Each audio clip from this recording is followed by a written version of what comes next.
inapata tabu kwa sababu ya nani? Ya utoturudi. Wengine sio watu wazuri. Taalamu wangu ameniambia. Naam, bismillah. Mtazamaji, hongera kwa kuweza kuvuna alama 3 katika dimba. Betha uje kwenye mechi zetu. Niko kila siku Mpaka wale wengine wakiwa hawachezi. Ndo nakuja huko. Tunakumisi sana Simba kusema kweli. Tunatamani muda wote uwepo. Naam, bismillah. Nani anaanza? Anaanza Betha. Karibu. Mtazamaji, umefanikiwa kuvuna alama 3. Kaka umevaa tai ya kijani. Zalendo. Uzalendo. Unaogopa rangi ya kijani? Namna ilivyokuwa ngumu semaji kupata alama 3. Kila mchezo kwa unakuwa ni mgumu. Kwanza awali ya yote nianza kwa kuwapongeza uongozi wa JKT Tanzania kwa kuwa na uwanja mzuri wa aina hii ambao tumeuona hii leo. Uwanja ambao umekamilika msimu uliopita tulikuja hapa Simba Sports kucheza na JKT. Tulisimama karibia watu wote ukitoa VIP kwa sababu uwanja haukuwa na majukwaa, lakini within a short period of time wameweza kupambana na watu wote ambao wameingia uwanjani hii leo wamepata nafasi ya kukaa na bado uwanja unaendelea kutengenezwa na kurekebishwa.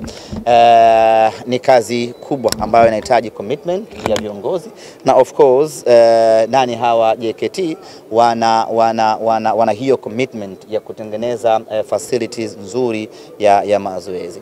Kwa hiyo kwa hilo nikasema nisiwe mchoyo wa fadhila, niwapongeze viongozi wote wa JKT Tanzania.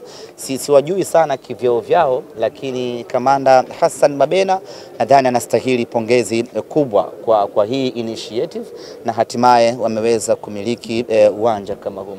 Niseme tu kwamba kwa sisi ambao tuna exposure kubwa ya kusafiri sehemu mbalimbali duniani, jeshi ni katika taasisi ambazo zinamiliki viwanja vingi, viwanja vikubwa. Kwa mfano tuko wale ambao tumekwenda Misri mara kadhaa, tumeshuhudia viwanja vingi, asilimia takriban 80 mpaka 70 viwanja vinamilikiwa na jeshi. Tena viwanja vizuri kweli kweli. Kwa hiyo kwa hapa nilipongeze jeshi la kujenga taifa JKT kwa hiki ambacho wamekifanya, wanastahili pongezi na wasiishie hapa kwa sababu kila mkoa kuna kambi ya jeshi.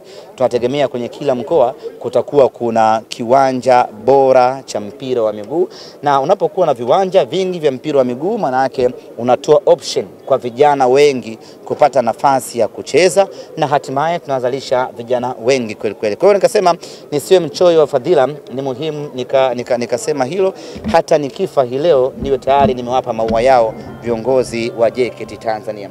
Kurudi kwenye mchezo, the game was very tough.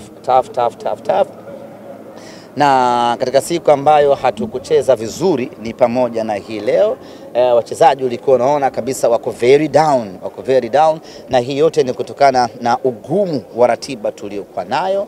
Unaona wachezaji wanakata kweli kweli moto kwa sababu ratiba ni bumper to bumper na hatuna budi, lazima tucheze. Na ndio maana haukuona mechi ikiwa nzuri machoni kwa watu, lakini technically ilikuwa ni mechi nzuri sana kwa sababu timu imeweza kudominate na imeweza kutengeneza nafasi nzuri kweli kweli. Kama tungekuwa clinical enough tungeweza kupata mabao mengi kweli kweli leo kwa aina ya nafasi za wazi ambazo tumezitengeneza na kuzipata. Lakini kwa kipekee kabisa ni mpongeze mlinda mlango wa JKT Tanzania, ameendelea kuonesha kiwango bora kweli kweli. Haishangazi kumuona ni golikipa wa timu ya taifa ya Tanzania, amedhihirisha kwamba habatishi kwenye kila mchezo, anacheza vizuri na ndio tuseme chachu ya mafanikio ya JKT msimu huu. Yote kwa yote wao wamecheza vizuri, lakini matokeo mazuri tumepata sisi. Tumeondoka na alama 3 za kibabe, na kama ambavyo mnajua ubaya ubwela unatembea popote pale, iwe kambi ya jeshi, iwe kikosi cha mizinga. Ubaya ubwela hauchagui, ubaya ubwela hauogopi. Tumewatembezea JKT ubaya ubwela nyumbani kwao, na hii inafanana kabisa na ya msimu uliopita. Tulikuja hapa tukawafunga goli 1-0 la Mwamba Lusaka. Leo Chota Chama tena goli hili la upande wa kusini, na leo tena upande wa kusini anaturudisha Fabrice Luamba Ngoma. tumewapelekea msumari wa moto, tumeondoka na alama 3. Sisi kwetu tunaendelea kutamba, yena anaendelea na ubingwa unanukia. Joshua Mutale amewaka leo. Ya, Joshua Mutale ametuonesha kwa nini tulimtoa Power Dynamos ya Lusaka na kumleta nyumbani Tanzania, Dar es Salaam kwa Simba Sports Club. Huyu ndio Joshua Mutale ambao sisi tunamjua, alitusumbua mno nyumbani kwao Zambia na akatusumbua vile vile katika uwanja wa Azam Complex kwenye mechi za kuwania kufuzu. Ubora wa hali ya juu, mbio nyingi zenye faida, ufundi mwingi, na unamuona leo amebadilishiwa majukumu takriban mara 2 mara 3 hivi. Mwanzoni alikuwa anatokea pembeni, baadaye akaja kuwa katikati, mwishoni akaja kuwa ndio namba 9. Huyo ni Joshua Mutale Budo SGR.